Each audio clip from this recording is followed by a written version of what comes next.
السلام علیکم ورحمۃ اللہ وبرکاتہ۔ پچھلی قسط نمبر 9 میں ہم نے دیکھا تھا جاہلی معاشرے کی چند جھلکیاں، اور آج انشاءاللہ العزیز ہم دیکھنے والے ہیں کہ ظہور اسلام سے قبل عربوں کے سیاسی حالات۔ تو پچھلی دونوں قسطوں میں عربوں کے معاشی اور معاشرتی حالات بیان کیے گئے۔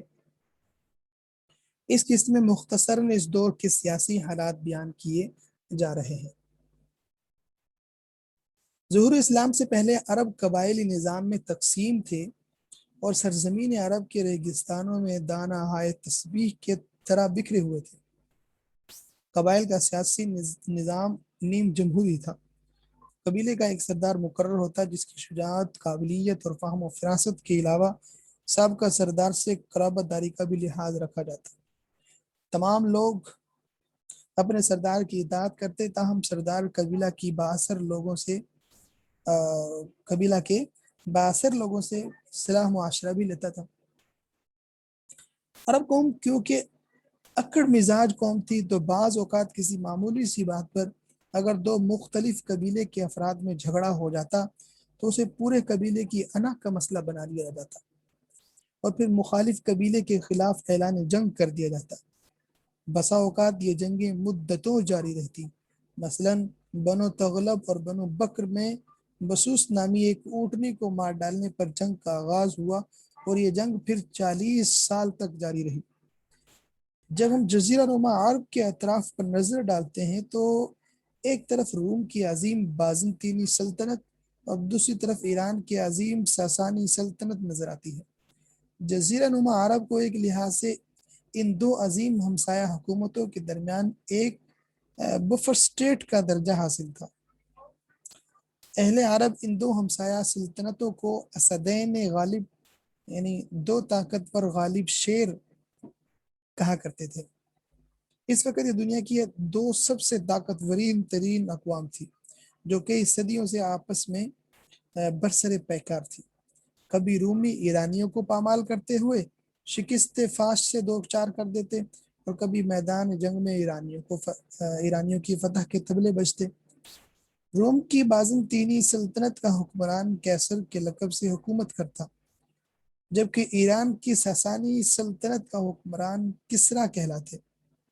آپ صلی اللہ علیہ وسلم کے دور میں روم پر کیسر یعنی ہرکل کی حکومت تھی، جبکہ ایران پر آپ صلی اللہ علیہ وسلم کے بچپن میں مشہور ایرانی بادشاہ نوشیروان کی حکومت تھی، جبکہ اس کے بعد خسرو پرویز ایران کا شہنشاہ بنا جس نے آپ صلی اللہ علیہ وسلم کے تبلیغی خط کو پھاڑنے کی گستاخی کی تھی۔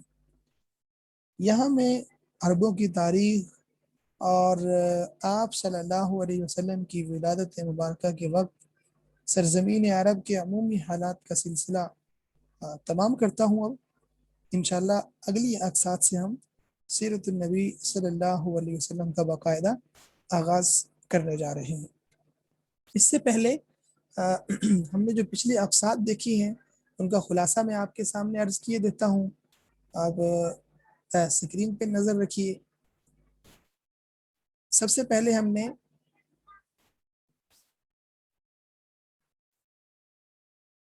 پہلی قسط میں ہم نے یہ دیکھا کہ سرزمین عرب اور قوم عرب کا مختصر جائزہ۔ اس میں یہ چند قومیں سر فہرست تھیں: یمن، حجاز، نجد، حضرموت، عرب امارات، وادی سینا اور عرب۔ یہ عرب نام کیوں تھا اس کے بارے میں بات ہم نے کی تھی۔ دوسری قسط میں ہم نے عربوں کی تاریخ دیکھی تھی: عرب واحدہ، عرب عاربہ، عرب مستعربہ، اسی طرح سے موجودہ کعبہ جو ہے اس کے بارے میں بات ہوئی، زمزم کے بارے میں، اسی کے ساتھ موجودہ کعبہ اور زمزم سے متعلقہ 3 واقعے بھی آپ کے سامنے ذکر کیے۔ اس کے بعد خانہ کعبہ کی تولیت، انتظام اور انصرام، یہ یعنی کہ تمام کی تمام جو ذمہ داریاں تھیں اس سے متعلق بات ہوئی،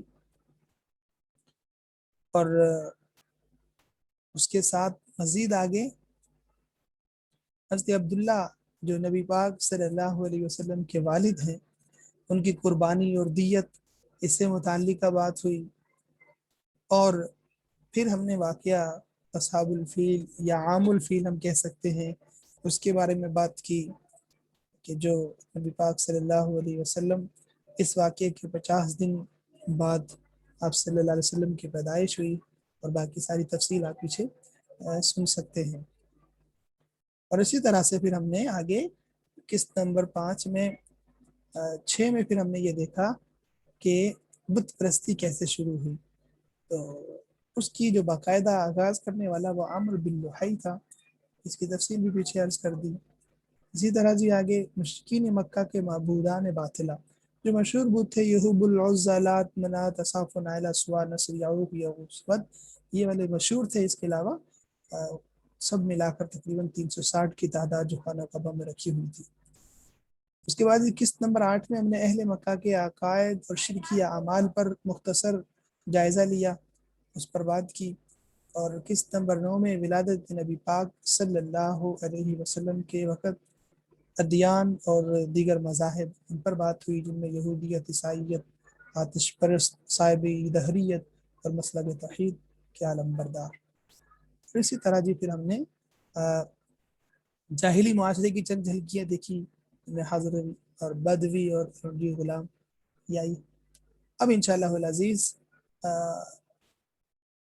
یعنی ظہور اسلام سے قبل عربوں کے سیاسی حالات یہ ہم نے دیکھ لیے، ان کا مختصر جائزہ بھی لے لیا، اور اب انشاءاللہ ہم اگلی کیس سے باقاعدہ سیرت النبی صلی اللہ علیہ وسلم کا آغاز کریں گے، اور سب سے پہلے نبی پاک صلی اللہ علیہ وسلم کا شجرہ مبارک آپ کے سامنے عرض کروں گے۔